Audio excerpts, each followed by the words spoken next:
Welcome back to the Padilla Family Homestead. We are here talking about the fall and winter garden. I'm going to go over varieties with you, and then I'm going to talk about some tips and tricks on when to start your seeds, how to know for your area, and a tool that you can use to do so. This tool is actually why I know I'm late on a couple of things. Most of the things I'm still in good timing for, but there's a couple of things that I'm really pushing it on. And so I will share all of that with you. We're going to go through that. But first, let's talk about what varieties I'm going to grow this year. I have a big long list, which ones are new to me and which ones are tried and true. So let's get started, and I'll kind of walk you through my plan. So in the spring this year, I grew Snow Princess calendula. I really like that variety. It's very clean. It's pretty. It's white. I just think it's a very pretty flower. Flashback is another one of my favorites because it has a lighter color on the top and a darker color underneath. And this actually looks really pretty as it's drying in the salves or adding it to soaps and things like that. And so I'm primarily growing calendula to make a calendula salve with. So this is what I'm excited about. It will die in frost, but hopefully under the frost cover, it'll be good.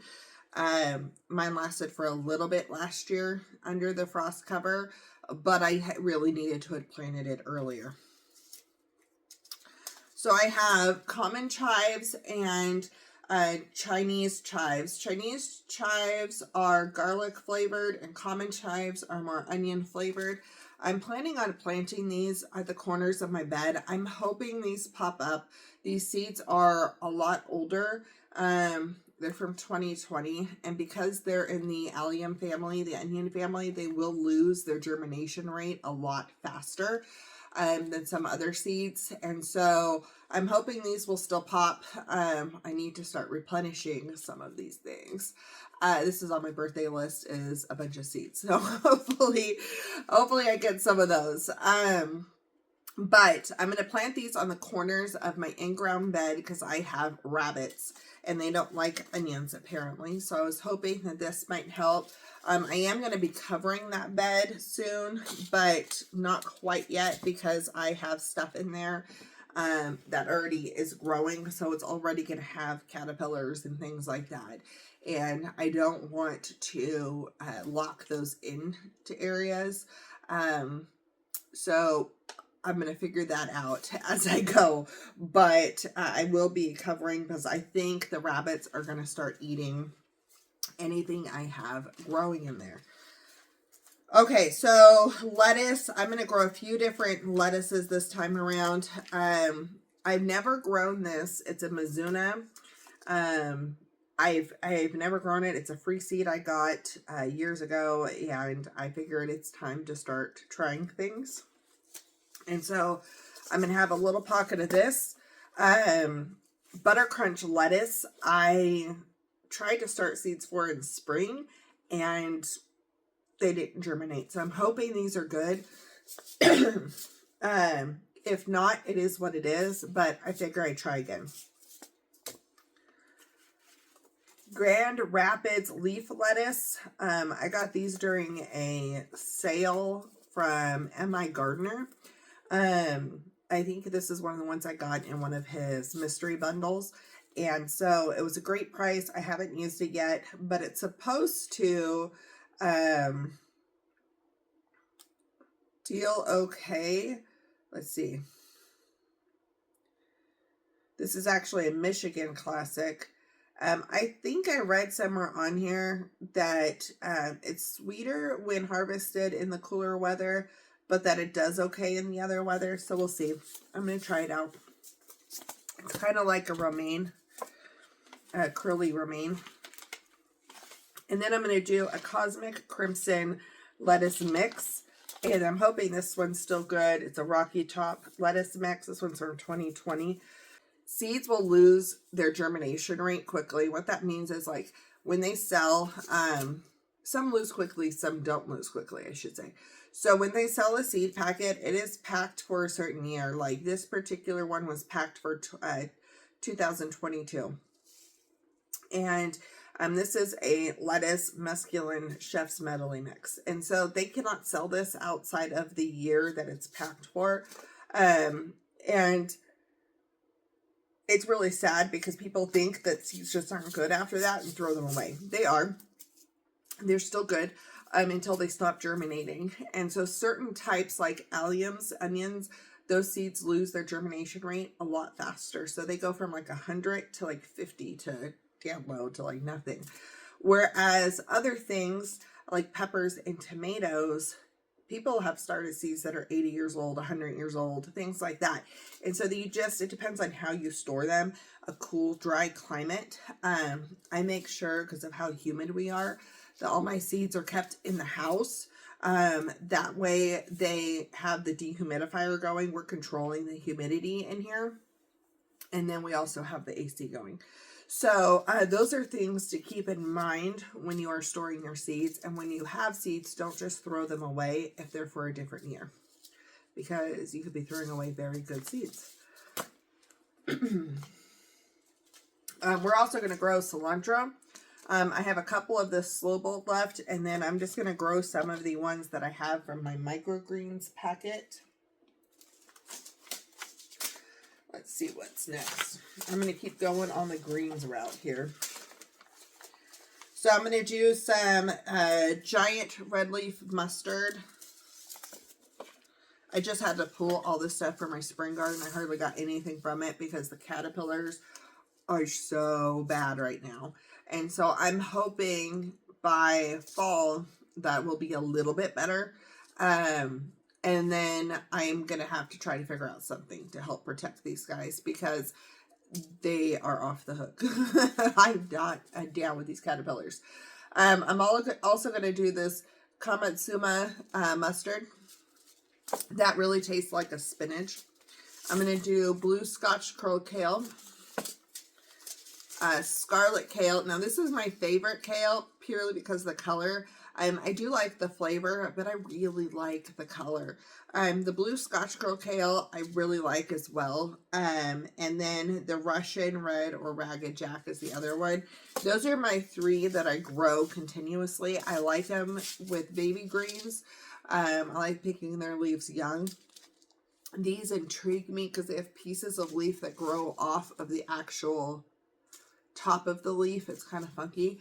But these are the three kales that I grow like consistently. You will see them every year. I use them pretty much interchangeably. I use them in soups and on top of my focaccias. And I don't really make a whole lot of kale salad, although I probably should start doing that because I actually eat a kale salad that I love. And so we'll see what fun recipes I come up with that. But again, those three are tried and true regulars for me. I tried this in spring. I just pulled it because the caterpillars went nuts on it before I got to really try it. And it's a Chimjimsia, I don't know, Chimjimsai, you could read that. This is I had gotten this last year. Yeah, I got this last year to try. And so I like greens. It's supposed to be a stunning new superfood with 4 times as much vitamin A as carrots. It's a cross between tatsoi and the Kamatsuna mustard. So lightly savoyed leaves have a velvety mouthfeel and a lightly umami flavor. Heat and cold tolerant, suitable to grow year-round in most growing zones. So I thought this would be good to try out and have for stir frying stuff. Purple bok choy. I'm going to try this year. This one, flea beetles really like bok choy. So I'm going to try to grow it. If it grows, great. If it doesn't, I'm not going to cry. It is what it is. But I think they're pretty, and I do like bok choy. Again, mainly for stir fries. So we're going to try this out. Tatsoi, I like the, I have never gotten it that big. I just pick the edges and harvest that as I need some greens. And so it's supposed to be extremely cold tolerant, which is great, and a dependable source of vitamins in cool winter months. So I'm going to try this for the fall and see how we do getting it to last throughout the winter. I have this Merlot Nero spinach. This again is from 2020, so we're going to see how it does. It says to sow early spring, heat will eventually cause spinach to bolt, or sow late summer for a fall harvest. So that's my plan. I have it plugged in, and I'll see what date when I look at the seed time, what date it told me I need to start this. But I am excited to have some of that.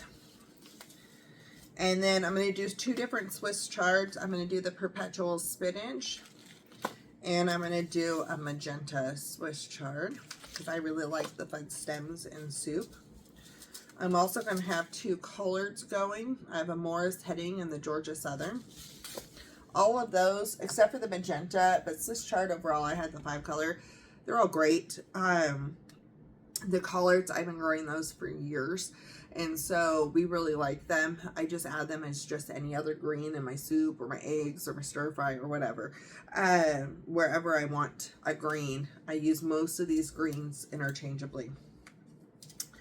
Okay, I'm hoping I have some success with this fall and winter, but I have been trying to grow these for years and I never get a good head on them, so I don't know. This is kohlrabi that kind of looks spaceship alien-y. I'm going to plant these again and hopefully eat some. It is what it is. Okay, so for cabbage, I'm way late. For cabbage, I am way late on cabbage. These apparently, according to seed time, were supposed to be started in June. So I'm going to start them later because it's now middle of July. I'm going to start them as seeds indoors and then move them outdoors. I'm also going to plant these when I move them outdoors into one of the tubs that I have, because I think by the time these are ready to go outdoors, the summer squash that I have going right now will be pittering out. And so then I can cover them over there when I transplant them out and hopefully keep caterpillars off. So I'm still figuring out what I'm doing with, all of my tubs and how I'm going to protect them, because things need to get covered at different times. But I'll get that figured out and I'll share it with you. So just bear with me as I'm learning over here, and you can see how I decide to do things. But I'm doing the Brunswick cabbage and a Calibos cabbage.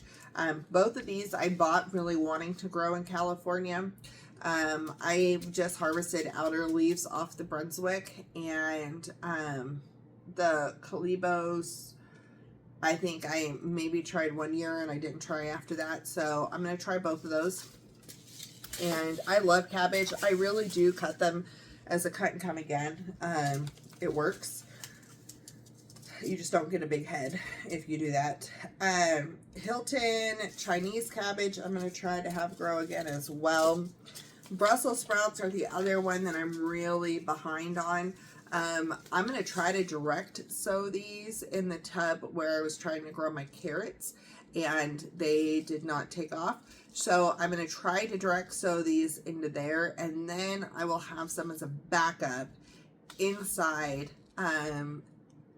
where I start the seeds indoors, just in case the direct seed doesn't work, a bird gets it, whatever. But I like to eat Brussels sprout leaves and the Brussels sprouts. So I made cabbage rolls with Brussels sprout leaves in California, and I loved it. So I have the Long Island Improve, the Groninger, and the Red Rubine. And so those are the ones that I'm going to be growing this year. And then I think I'm going to try to start these moringa seeds. This is a tree. It's a dwarf tree, and I would have to bring it in over the winter So I may just start it indoors. But this is supposed to be prized for its high protein levels. So I've heard a lot of good things about moringa, and I think it's time that I have some on hand. The rain's coming down right now. It's kind of fun looking out my window, seeing all the rain. Okay, so I am going to, instead of doing all one type of turnip or beet or carrot or whatever, I'm going to do multiple varieties and just have a few of each variety, and then I can see which varieties kind of work better here. So I'm going to do the Tokanashi turnip, and I'm going to spread these much further apart than I did the last time. These did fine for spring. I just had them very heavily sown. I did it very quickly. And so it'll be better, they'll grow better if I have them separated out. And then I'm going to do a Haida Beni, which I think is a red turnip, and a Nagasaki Curry Kabu. I don't know. It's a very pretty purple one. I like colors in my food. So I'm going to try those, and then I'm going to do the same thing with my beets. My favorite beet is a golden beet. I love golden beets. They're less earthy flavored, but my golden beets did not do well in spring when I planted them, and so I'm going to see, I have golden beets again, but then I'm going to try this Cylindra beet, and I'm going to try an early wonder beet, and I'm going to try a Chioggia beet, and two of these I'm planting later than the other two, and so maybe next year I'll have to stagger that if there's a huge difference in how they do, but I figured stagger the crop and also see just how they perform. I'm going to do Sugar Daddy snap peas. It says to start them now, so I guess it's time to start them. That kind of worries me with the heat, but I guess that is what it is. I may stagger it and try to start them again later. If it's hard because we stay hot for a while here, I'm still getting used to the weather. From what I understand and what we did last year, we stay hot pretty far up, and so the peas can struggle in that heat, but hopefully they do okay.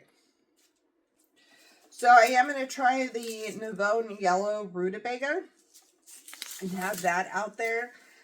My carrots that I am going to try are the Coral, the Emerio, Lunar White, Kyoto Red, and Lila Lucing. Look at how pretty that one is. So I'm planting more of this one. This is supposed to be good in, it's best in cooler weather. I thought I saw somewhere. Yep, it looks like it's best in cooler weather. So I am going to try some of these though in the bottom of my tomato tub to grow the roots of the tomatoes so they can be growing while the tomatoes are still going. But those are the carrots that I'm going to try. I'm just doing little sections of each, and they're growing in the ground this time for the most part because that one bed did not work. So I'm going to try in the ground and see if we have better success. Again, I'm just worried about those rabbits. So I got to figure out what I'm doing there. Okay, so other radishes, and I'm going to be planting these around the summer squash and the winter squash. I'm doing this gourmet radish blend that I got from the Dollar Tree, and the French breakfast radishes that I got from the Dollar Tree. Just using up those seeds. And then, because I love colors, I have Pusa Jamani and Pusa Gulabi radishes. Aren't those pretty? So I've had these for a long time as well. And I think that these will grow well and hopefully look good. So I did pole beans in spring and something happened and they did not do well. I have done bush beans. That's what I'm used to for years. And so what I'm going to do is, one, not put the beans back in the same container. I'm putting my next round of cucumbers in that container. But I am going to grow bush beans and I'm going to put them in the GreenStalk, plug them in some of those holes. And so I'm going to go back to Dragon's Tongue and Purple Teepee for green beans. Now, I've done a lot of Dragon's Tongue over the years. We love Dragon's Tongue. Purple Teepee is newer. I bought this last year. And so I'm looking forward to having these. I love fresh green beans. I love fun colors. If you cook, if you have kids that you're like, they're not going to eat a purple green bean, these turn green when they're cooked. So that's kind of fun magic. Gets them engaged in it. So hopefully we'll have some green beans. And then the nasturtium I'm going to grow are the Purple Emperor and the Black Velvet. And two I had to pull out from my spring one. They did not do well where they were. So I'm going to change up kind of where they are. I'm a little worried the rabbits are going to eat some of them, but it is what it is, I guess. So I'm going to try to grow these.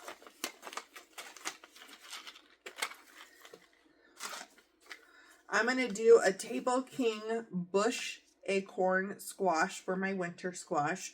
So it should grow like it should grow like a zucchini in the fact that it's going to be more bushy versus a vine. So that's good for space for me. And this is supposed to set off 5 to 8 2-pound delicious fruits. So if I get 5, that's great. If I get 2, that's great. But winter squash is fun. So winter squash is still grown in the summer. It's still grown in the heat. It's just grown and it hardens up on the vine. And then you let it cure a little bit and that skin gets super hard. And then it stores during the winter. So you eat it during the winter. That's why they call it a winter squash. And then right now I have a lemon squash and a white zucchini, the Palermo of Sicily or whatever zucchini. And then I'm going to do a Ford Hook zucchini for my fall crop of that. I am going to try to start a few of these snapdragons. Now, the snapdragons and pansies I have out front, I got at a nursery, and they are Sub-Zero pansies and Sub-Zero snapdragons. So I'm hoping those keep some color over the winter. We will see. I don't know what these are going to do. And so I have Black Prince, Tall Deluxe, and Oriental Lantern for snapdragons. So I'm only going to do a couple of these and then save some for spring. And then I'm going to also have some Swiss Giant pansies that I thought I would pop some more out there. These are going to be more, I put these out in the winter because these have to have some cold time. And so I'm going to try to just direct seed these guys in the winter, and then whenever they decide to pop up, they can pop up. Poppies are another one that I believe has to have cold stratification, so we're going to figure these out. But I have a Hungarian blue breadseed poppy, the Amazing Gray poppy, a purple peony poppy, and a giant rattle poppy. Now, we were so hot in California, I tried to grow this one and another one. I think this one in California, and I struggled, so I just waited till we moved. So I'm going to try these now. You can eat the seeds from these two and use them for poppy seed muffins and things like that. If they don't say that they are good for eating, do not eat the seeds. Just saying. So I would not eat the seeds from these. I would eat the seed pods from these because these are known to be bread seed poppies. So these are my top 2 that I want to grow for the seed purposes. these, I really like the colors. So I'm just going to do a couple of each. I'm going to do them on opposite sides of the front bed. And I'm trying to take over the weed spots that are in there. The weeds grow so fast up there. And that is it. That is what I am growing for the fall winter garden. It's a lot of stuff, but it balances out on where I'm putting it. What I'm going to do is show you the app that I use. I'm going to show you from a distance, and then I'm going to plug in, I'll put a link to the video that I did where I did a screen. I recorded my screen on how to use SeedTime, and show you how to operate around with that. But I kind of want to show you what I've been working on it. This is my list for my fall winter seeds. It's a lot when you look at it like that. But everything has a home and everything's working out. So I'm super excited. Okay. So right now I'm on my calendar, which looks super overwhelming when you look at this. So I have an option when I filter what tasks I want to see. Seeding, direct seeding. If I want to pop in bed preparation, I can. Cultivating, so weeding. So now this looks even more chaotic. But what I do most of the time when I'm planting, deciding when I'm going to start my seeds, I take off everything except for direct seeding, and transplanting. That way I have an idea of what I am doing. And so what we do, and I'm going to show you from a distance here, and then again, you can watch that other video. So I have an option to add a crop, and I'm going to add a crop like cabbage, because cabbage I'm really late on. And so this is going to show you, I want to transplant it or do I want to direct seed it. This time I'm going to transplant. It's a cool season crop, and it needs to get started 119 days before your first frost. And so that's where I am lacking. Now this has it in here when I put my zip code in, what my average first frost is. And so that's what it's going off of, is the average. This is not a perfect science. It's done off of an average. And so what I used to do was have this piece of paper, and I would go back through. This is every Friday or whenever my first frost was. If it falls on a Thursday or Friday or whatever, my average first frost. I would track back a week at a time, and this date is 1 week till my first frost. This is 2 weeks till my first frost, 3 weeks. And I'd go all the way to 16 to 18, 90, yeah, to about 16 to 18 weeks before my last frost. And make sure that I looked at the back of my seed packets. Some of these are really easy where they're going to say, needs moist, fertile soil, so late winter, mid-spring, and harvest before hot weather. But then, or you could plant in early fall for late fall harvest, or start indoors and transplant. And so that's what I'm doing, is I'm starting these indoors and I'm transplanting them out for the collards. But for the cabbage, I'm late. So the thing is, this is without protection. Any of this stuff is without protection, because the first frost, what's going to kill it is that frost, right? So if you have a frost cover and you could save it by a few degrees, then that's going to help it last longer. I was able to keep the cabbage growing all winter long here, and we got down to negative, my friend said negative 19, but I feel like I know for sure like negative 15. But we also had snow, and snow is an insulator, and it helps trap some of that heat that's already in there. And it created a layer over the top. Our days were still getting warmer during the days, and so it helped heat back up that what's underneath it. And so for me, I know that I'm going to go be okay, most likely, because I'm going to try to cover this with frost cover and bug protection, okay? And then from there, if I feel like it's not growing fast enough to actually get like a head, I'm going to start using it as a cut and come again and start using the outside leaves. And then I'm still utilizing that cabbage. That's great if you are doing soups or if you are doing cabbage rolls, things like that. You could totally use the outside leaves and leave the center still growing. All right, so I'm going to go ahead and schedule this where it wants it. So it's telling me that I should have started the seed for cabbage indoors on June 23rd. Okay. That's not going to happen. It's not going to happen. So it's already passed. I'm down here on July 14th. So if I take this down here to the 15th, it's going to say, without protection, this crop's harvest may be compromised at this time. Consider protecting your crop or planting it earlier for an earlier harvest. So that is something that we know now. Okay, I have to think about frost cover for this plant. Okay. So again, you can see your calendar here. This will give me a task. I'm going to go to the task list. So today for July 14th, I should be able to harvest hopefully some squash. I don't have any out there right now because I already harvested yesterday.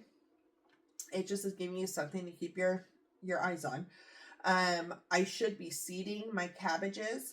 I should be seeding my collards. I should be direct seeding my Brussels sprouts because those were supposed to be started in June as well.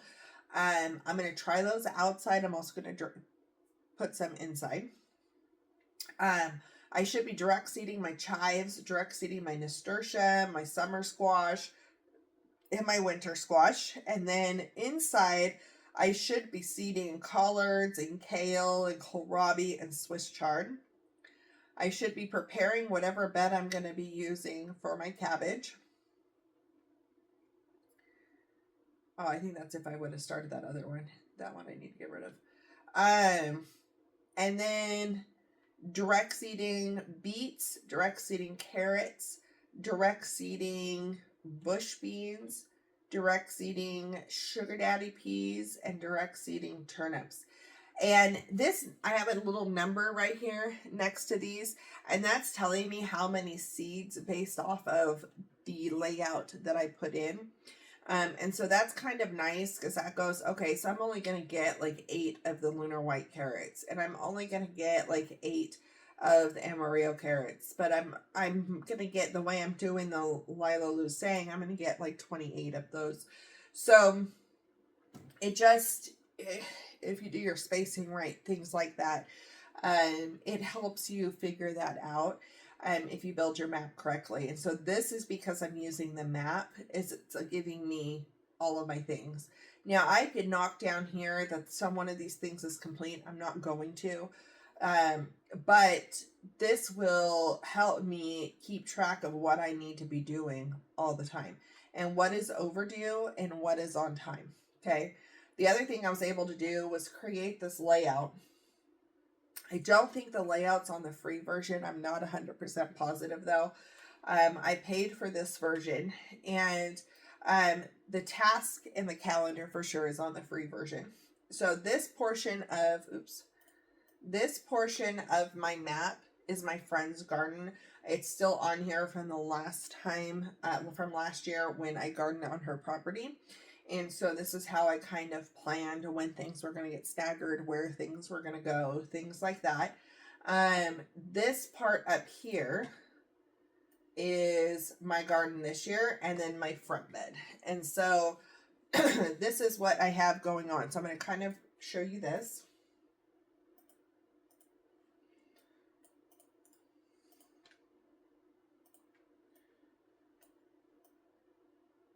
So these are my GreenStalk towers. I have 2 regular, so I just did 2 rows of 5 circles, and then 1 row of, oh, I did 6. That's supposed to be 7. Whoops. It'd help if I could count. So 7 circles. And then I already have stuff planted in them right now that I don't have plugged into seed time. And so that's going to be a little harder for me to stagger out. But I know when I'm planning on pulling those, or what I'm doing, or what I've already pulled because of caterpillars. And so then this allows me to come in here and let me see. I'm going to try to move you guys closer. Okay, let's try this.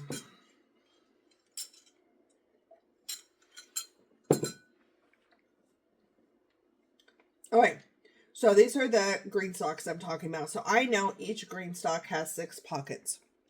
And so I'm making my plans on here for 6 different plants, one for each pocket. And so I have my collards and my spinach and my Swiss chard and my lettuce and my kale and things staggered around, right? I know if I do green beans, I can get multiple green beans on there.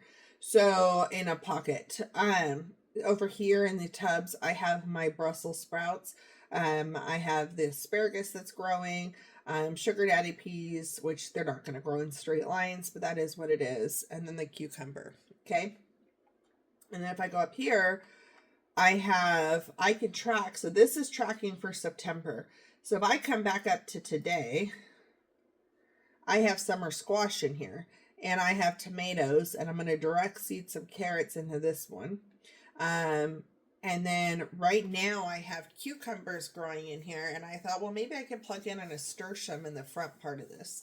And because my cucumbers are in a V right now, so I can do a nasturtium trailing over in the front part. And then let's say August, it thinks my squash are going to be done here. And so now I could start putting in my cabbages, okay? And have a couple of cabbages growing. My peppers are going to be growing for quite a while, so that's going to be a little harder. Down here also in the bed, I have chives going in the corner. I'm going to have chives going in the corner. This is where I'm going to plant my 2 squash plants for the second round. I've got peppers growing here, and this is where I'm going to put my carrots. It's in these rows, and then some beets and the turnips. And then as I get closer, I start adding things. I start adding the kohlrabi. I start adding in the rutabagas. There's some carrots. Radishes. Once those radishes have their time, then they're going to switch out for different radishes, and the beds change over time. This bed will be used for my garlic and my onions. So that is the plan for this bed. I don't know. I may have some stuff still growing in here, so I'm probably going to do garlic and onions, and see how that does this year. But this top portion, this shows you everything that you have set up, and it's only going to show you the things that are valid at the time you have highlighted. And so then you can plan your succession and following things through. So now over here, I have beans showing. I have different things showing that weren't showing before because now they're going to be out there. Of all the gardens to grow, the fall and winter garden is the easiest. You usually have less bug pressure. The hardest thing is figuring out the timing, but you'll get that nailed down. You have less bug pressure. You will have to, I feel like I have to water more in the fall here than I do in the summer the spring. Because there's less rain, but that's okay. I usually have the things that are growing are usually things that I could put under insect netting. And so those things then become, like I don't have to hover over them the same way because they're covered and they're protected. In the winter, I'm not doing much with them. They're just sitting underneath their cover. I will water if they need to be watered. But overall, they are just holding their own, and I go out there and harvest whenever I want. And so those are the things that I really like. I will say that we have a transition period here where it gets cold at night, and so I need to have the frost cover down, and then I need to pull that frost cover edges up during the day because it's too hot during the day for the frost cover. And so there is a transition with that in the in the fall, but I didn't deal with that as much in the spring because I pulled all the plants from my friend's house. So I know there is a little bit of that in the spring. But we moved in February, so I pulled everything out, I think, end of February, beginning of March, except for the garlic. So there's a learning curve with it all, but overall, that is the easiest garden, and it's stuff you can just easily go out there and pick. It's not all the fruit. It's not the stuff that has to be preserved the same way. So your tomatoes, your peppers, all cucumbers, all that stuff you have to do something with. You have to eat it, do something with. You have to pick it at a certain time, otherwise the plant's going to stop growing. It's going to say, I've reproduced, and it's going to start dying out, right? But when it comes to fall garden, you're going to have some of that with your squash, and you'll still have peppers going, and you're still going to have tomatoes going. But anything that's going to last from fall into winter, you're going to have all of these greens that you still want to harvest at a decent period of time, but you have room. It's like, I want dinner, I'm going to go out there and go harvest some greens. You don't have to have them harvested and on the counter or in the fridge or whatever else. It's just different. So if you have never grown a fall or winter garden, I would really suggest looking into that. Seed time makes it super easy. It has the algorithm set up. There's a lot of features on it that are free. Again, I think the layout feature is not free. I think that's the one I paid for, but the other stuff is free. Being able to go through and have those task reminders on what I need to do this day, and it's set up for a week. And so if you do it, you can do it anytime during that week for best success. And it helps keep you organized, especially when you're super busy. When you have the layout and it's telling you how many plants you need to plant, like, that's a game changer. Especially when it comes to the beds and stuff like that. As long as your areas are the right dimensions. So I have this 3 foot by 6 foot, I think. And so as long as everything's the right dimensions, you're set. But have fun. Gardening is supposed to be fun. With how many recalls I see daily, weekly, when it comes to spinach or some sort of greens or blueberries or a tomato. I don't see that many recalls on tomatoes, but there's recalls on all kinds of things. Grow some of it in your backyard. I'm in a rented backyard. I'm in a duplex. I have the containers up, and that makes it super easy. You do have to water more in containers, but those are super easy. They're movable if you're going to move. There's just so many options that you can do in whatever space you have. I grew in an apartment with the GreenStalks.